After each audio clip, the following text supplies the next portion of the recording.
একামতের দিন মানে যদি ক্ষমতা দখল করা হইতো তো মুসা আলাইহিস সালাম দ্রুত আবার সেই লোহিত সাগর পার করে মিশরে যেতেন, আর যাওয়ার পরে মিশরের গদিতে বসতেন না, পার্লামেন্ট দখল করতেন না। করেছেন? কোন আয়াতে প্রমাণ আছে মিশরে ঘুরে গেছেন? কোন একটি হাদিসে প্রমাণ আছে যে মুসা আলাইহিস সালাম ফিরে গেছেন? তাহলে মুসা আলাইহিস সালাম তার দিন প্রতিষ্ঠায় একামতের দিনে সাকসেস নন, তাহলে নাউজুবিল্লাহ তাদের কাছে যারা একামতের দিন মানে রাষ্ট্রীয় ক্ষমতা দখল করা বুঝায়, মুসা আলাইহিস সালাম তাদের কাছে কি অসম্পূর্ণ ধর্ম পালন করে গেলেন, বৈরাগ্যের ধর্ম পালন করে গেলেন, আসলে একামতের দিনই করলেন না। নামাজ পড়ে একামতের দিন হইল না, রোজা রেখে একামতের দিন হইল না, আর দিনের খেদমত করে একামতের দিন হইল না, সৎ আমল করে একামতের দিন হল। একামতের দিন মানে ক্ষমতা হাতে পেতে হবে, ওরা ভোগ বিলাস করছে, আমাদের ছেলে মেয়েকে ভোগ বিলাস করতে হবে। আউযুবিল্লাহ, এই ব্যাখ্যা একবার মিথ্যা ব্যাখ্যা। এই ব্যাখ্যা বলছি যে আজকে থেকে 60-70 বছর আগে 1400 বছরের ইতিহাসে মুসলিম উম্মাই জানতো না।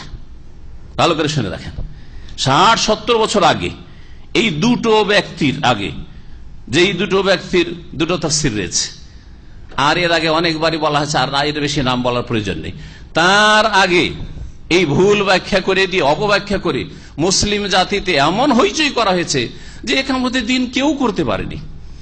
এই জন্য গবেষক ওলামারা বলেছেন যে যিনি এই ব্যাখ্যা করলেন তিনি তো পাকিস্তান একামতের দিন করতে পারলেন না। তিনি তাজদীদ ও ইহয়াউদ্দিন একটা বই রয়েছে, ইসলামী রেনেসাঁ আন্দোলন, বাংলায় অনুবাদ নাম দিয়েছে।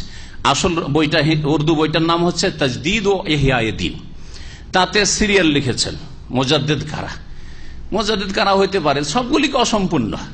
ওমর ইবনে আব্দুল আজিজ অসম্পূর্ণ, এই সেই করতে করতে আসলে ইবনে তাইমিয়া অসম্পূর্ণ কাজ। ইবনে তাইমিয়া ক্ষমতা দখল করতে পারেননি, ইবনুল কাইয়্যিম পারেননি, মুহাম্মদ বিন আব্দুল ওয়াহাব খানিকটা করেছেন, কিন্তু তাতেও কিন্তু করে দিয়ে আর তারপরে চাইলেন যে এটা হয়তো ফিট হবে তার উপর, কিন্তু তিনিও সাহেব মাশাআল্লাহ পাকিস্তানে কিছুই করতে পারলেন না। মানে তারা যে ব্যাখ্যা ইসলামে করছেন সেই হিসাবে কিছু করতে পারলেন না। কয়েকটা সিট পেয়েছেন গণতন্ত্রের কুফরি পদ্ধতিতে গিয়ে, আর তারপর সেগুলো নিশ্চিহ্ন হয়ে হারিয়ে গেছে। সেগুলো হারিয়ে গেছে। তাই একামতের দিনের এইগুলো ব্যাখ্যা তো তাদের কাছে ব্যাখ্যা হচ্ছে যতক্ষণ পর্যন্ত গদি দখল না করতে পারছে ততক্ষণ পর্যন্ত ফুল মুজাদ্দিদ হচ্ছে না, সংস্কারক হতে পারছে না। সেই জন্য সবগুলি বলছেন অসম্পূর্ণ মুজাদ্দিদ সবগুলি। তাজদীদ এনে তিনি এই ব্যাখ্যাটা নিয়ে এসেছেন।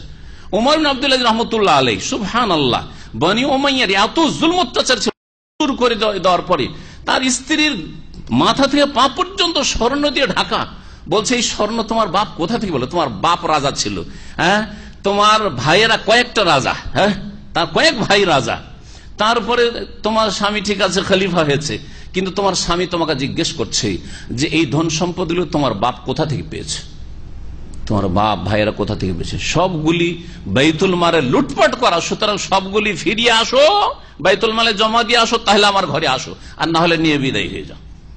ফাতেমা তার স্ত্রীর নাম, ফাতেমা বিনতে আব্দুল মালিক বিন মারওয়ানের আমি বলছে আমি স্বামীকে চাই, সব চাই না, বাইতুল মালে জমা দিয়ে আসে। তারপরে তার সম্পর্কে বলছে যে তিনি যেহেতু ওই বংশসূত্রে মুলুকিয়াত মানে রাজতন্ত্রের মাধ্যমে যেহেতু তিনি খলিফা হয়েছেন, সেই জন্য তিনি পূর্ণাঙ্গ মুজাদ্দিদ হইতে পারলেন না। নাউজুবিল্লাহ, সব কথা লিখেছে। তো নিজে যে স্বপ্ন দেখছেন যে আমি ফুল মুজাদ্দিদ হব, তাও তো হইতে পারলেন না পাকিস্তানে। এখন পর্যন্ত তার লিখনী হিসাবে কেউ মুজাদ্দিদ আর হইতে পারেনি, ফুল মুজাদ্দিদ। আর আম্বিয়া রসুলগণ কেউ একামতের দিন করতে পারেননি, আর করেননি, তারা সুযোগ পেয়েও করেননি।